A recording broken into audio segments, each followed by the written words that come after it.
Welcome to a very special recruiting update here on the Field of 68. My name is Rob Dauster. I have Ani Umana with me, and we need to talk about what is happening down in Lexington, Kentucky, because they landed their second top 25-ish kind of commit today, and a guy that is a certified five-star, a top 15 recruit. I think he's number 12 according to 24/7 Sports. Ani, I'm not sure where you have him. Jasper Johnson is going to stay home. He's going to go to Big Blue. He's going to go to the University of Kentucky. He's going to play for the Wildcats. Let's just start big picture here.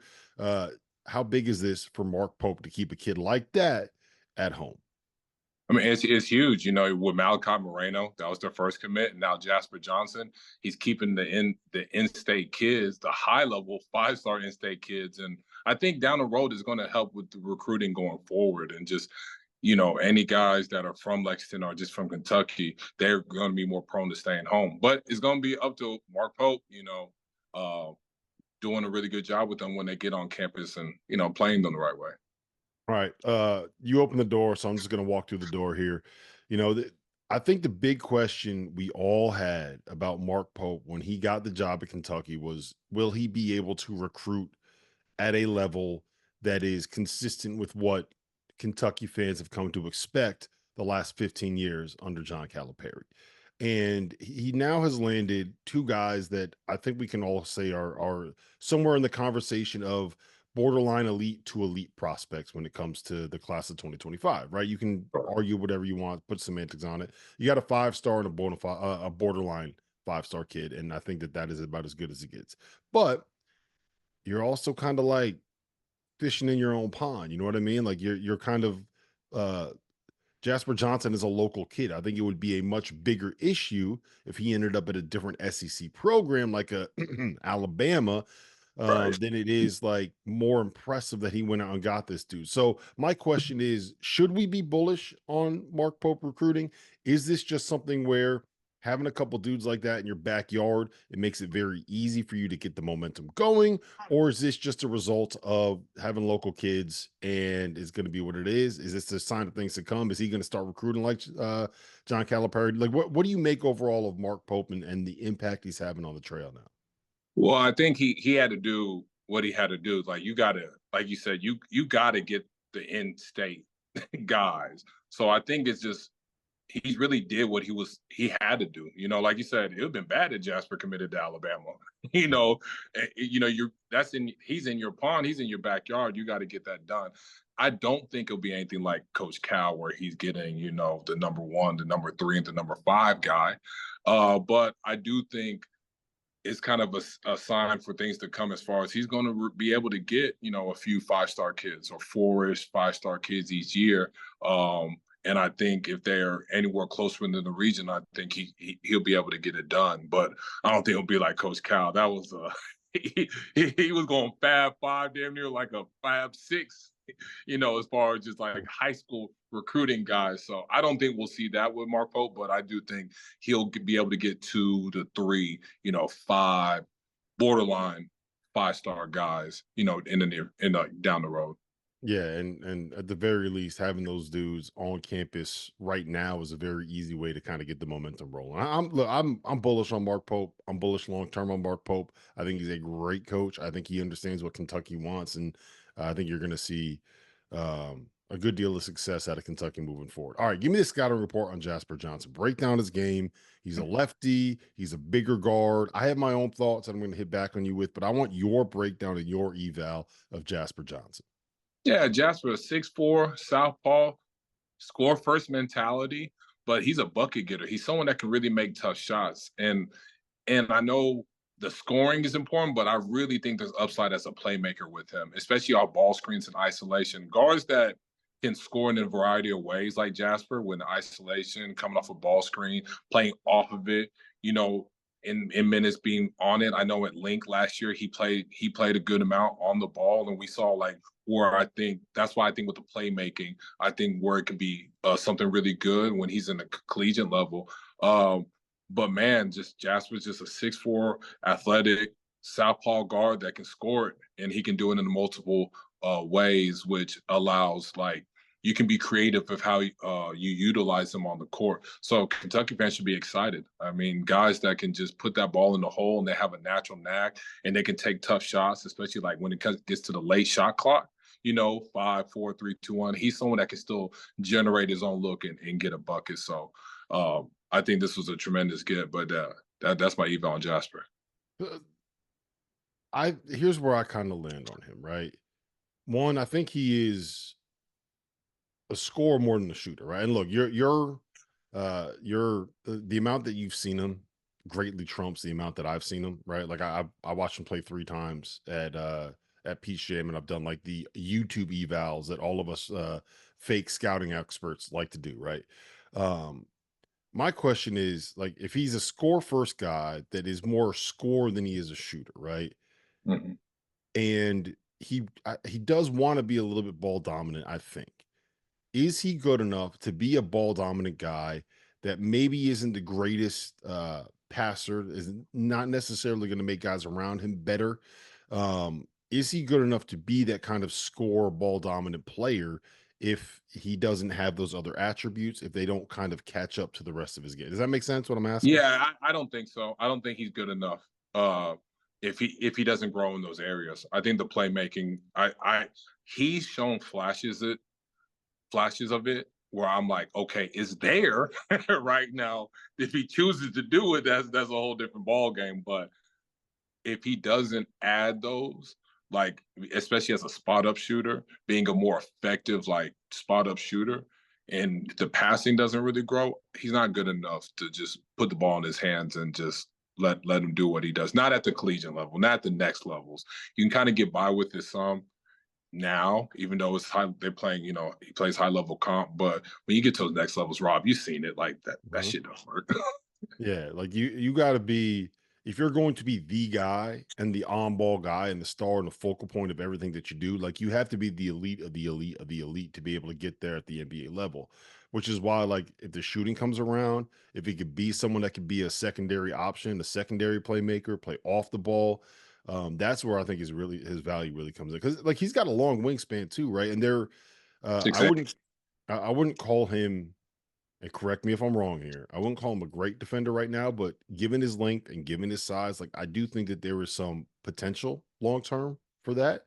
So we'll see what comes of it. But I think right now, especially like at Kentucky, if the passing comes around, the shooting, I think that he could be a guy that would be really, really good in that role. In college, it's just uh, I have questions about what that turns into at the level beyond that, if that makes sense. 100%, and me too. I think, and obviously he will have to get stronger, like most high school kids. But he has a thin frame, so he's going to have to get stronger. And yeah, like he's going to have to really grow as a passer. I think passing and shooting is going to be the separator for him as far as what he is at the next level, and if he can be, a high level draft pick maybe in 26. We'll see on that. Yeah, the other question I have is I don't know how much you've dove deep on what Mark Pope was running when he was at like Utah Valley and at BYU. Oh, I loved Uh, it. but I'm also curious to see how a player with Jasper Johnson's skill set fits into what Mark Pope wants to do because it's the styles are a little bit contrasting there. Yeah, absolutely. Like, he runs a lot of zoom action. They play fast. He really does value shooting, especially with BYU. I got to see him a ton when they're in the Big 12 because you know, that's the area I'm in, and I Look, love man, it. with all this realignment stuff, I completely slipped my mind that the dude in Texas is going to see a lot of BYU basketball. So you're Never correct. thought I I'll ever take the L would. on that one. Right. Never thought I ever would, but the way he plays, I enjoy it. I think it's gonna be some adapting from on those players' part with his system, as far as like, with their strengths and kind of that's why I feel like they have to get better and grow in some of these areas that Mhm. they are they're weak in, because to play in the system like Jasper, you gotta be a better shooter, right? You're gonna have to pass it better, you're gonna have to make reads quicker, especially with the ball in your hands or even not in your hands. So I think there's gonna be some adapting to them. And I think Mark's gonna have to adapt a little bit to their strengths as For well. I sure. think it's going to be both sides of that, and just kind of run some actions just to make life easier for them and just get them cleaner looks. All right, so he picked Kentucky over UNC, and I think it was eventually Kentucky versus Alabama, kind of as Right. this thing kind of came down to the stretch. What ended up being the deciding factor, as far as you know, in terms of picking Kentucky over Alabama? It's just, from what I was hearing, it just really being at home. That was a big thing, and trusting just Mark Pope like offensively, like we talked about how he just runs his stuff and how he just really gets guys to play and really score and be effective. And his development process, Mark is a hell of a developer as well. So what I was hearing was just staying at home and then just really believing in kind of Mark and his system, especially on the offensive end. Yeah. All right, let's talk about Malachi Moreno. Mentioned him a little bit earlier. Where do you view him in terms of like, I don't like rankings, but in terms of the like 5 star, low five, high four, like what do you view him as a prospect? And can you kind of break down his game for us a little bit too? I would say definitely a low five, high four, low five. Someone that has tremendous upside. 6'11", 7 foot. I don't know how tall he is. He moves well. He has good touch around the rim. Very, very solid shot blocker. I like how he just moves and he has really good touch with his back to basket going off either shoulder. I think there's upside as a shooter. He shoots it well from the free throw line, just the games that I saw. And I think he'll be able, like down the road, be someone that can be stretched out the floor and shoot. I think there's a lot of upside with him. Motor and toughness is gonna have to be more consistent and better. Just those were the things that I feel like he has to get better at. And but I think there's a lot of upside there. I think someone, like Mark Pope, he runs a lot of zoom action, the post, they have to make reads off the DHO and stuff like that. I think Malachi is very capable of doing that. But I think it's part of his game that he has to get better as well. It's like finding these cutters a little bit quicker. And I think as his game stretches, he'll be able to fake the handoff, shoot the ball, do a lot of things with that. But Malachi, touch, movement, and just the ability just to be a very formidable like back to the basket threat. That's something that he brings right away. Yeah, the thing that I think will be really interesting with his fit with Mark Pope, and same thing with Jasper Johnson, is like it's not exactly like a plug and play situation, right? There's certain recruits where when they go to like, let's just say Liam McNeely at UConn, right? Like you don't even have to think about that one. You just know this is what he does. This Right. is what UConn wants to do. Like that's where he should be. Where when you think about Mark Pope and you think about the way that Jasper Johnson and Malachi Moreno play, um, it's not necessarily a perfect match as it is. So there's going to have to be some adjustment and some development. And I do think that that's probably a healthy thing for some of these guys, right? Like to go to a place where you're going to get coached well, but you're going to also get like pushed from your comfort zone a little bit. Yeah, absolutely. Yeah, and that's why I feel like they're going to be good fits down the road. And I know I always sound very optimistic, but I'm serious. Like his development system, what these guys do right now, and what they can become. Like I say, it's going to take some adapting, but if they're patient with it and they figure it out, then they're going to be two really viable, strong options for Mark Pope. But it's gonna take some time and adjustment period for both parties. But I think with how he develops, they can get there.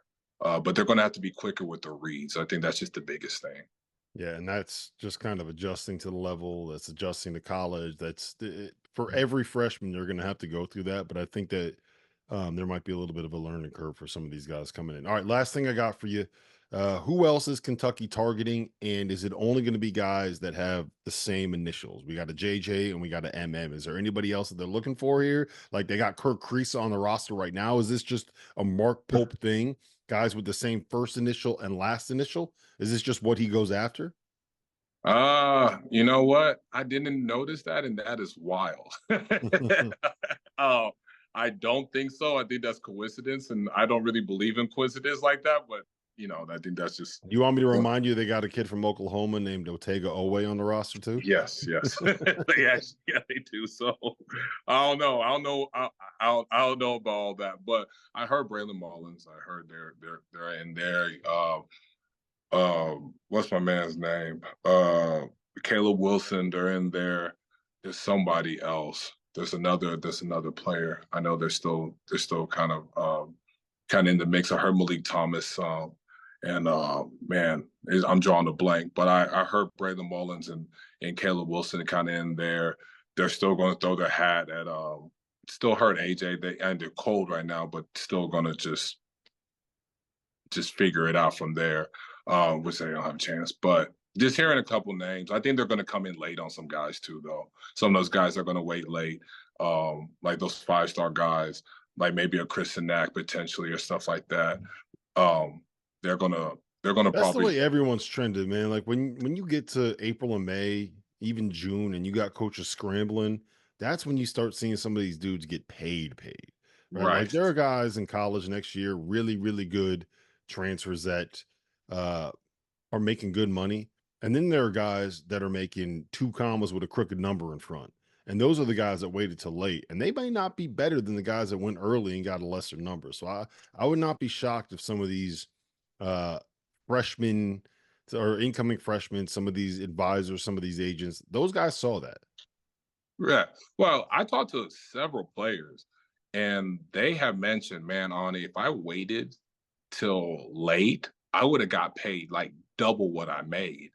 And I know they're like, man, I be telling my friends this, that, and the third. Mhm. So it's getting around. Like people know, hey, if I wait like April and May, these coaches, they're gonna need another big. They're gonna need another, guard that can put the ball in the hole, or another wing that can defend and make shots. So if you're still available, you're gonna get paid for real. Like regardless of what the market value may be for you, you're gonna get double that because you're such a need at that late of a stage.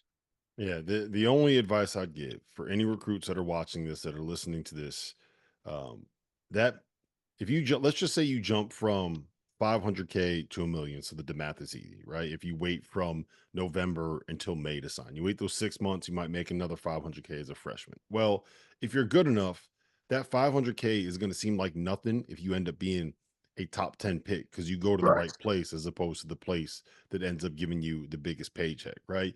And let's say that you end up getting yourself to a place where you can get a big contract extension. Like, do you think anyone's sweating 500K when they're signing a 5-year, $60 million contract extension? Like, probably a little bit, but it ain't that big of a deal once you get to Right. numbers like that.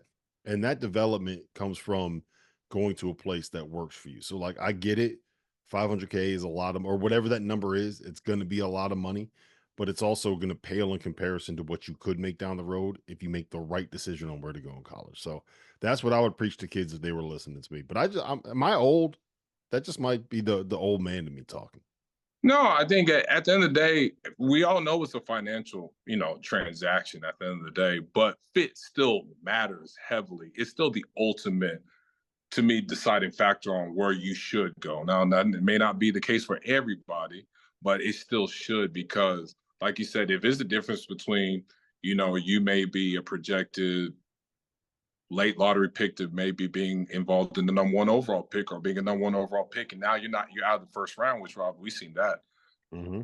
We've seen that multiple times in this decade. You got to make the right basketball fit at the end of the day. Money is important, but like I said, if I give up a couple $100,000, but now I'm sitting here and I can play 10, 15 years in the league or maybe overseas and I'm making that money plus more, with that few 100,000 that you gave up means nothing. It was nothing compared to what you gain in the long run. Yeah. All right. I wish I would have thought of this beforehand. I'm going to kind of put you on the spot, but since we're All right, go talking ahead. about fit, if you were Mark Pope, or let's just say you were the recruiting coordinator for Mark Pope, and you had to tell him these are the guys that would fit what you do the best, who you tell him to go out and get? I told him to get Braylon Mullins. I think you got to go get him.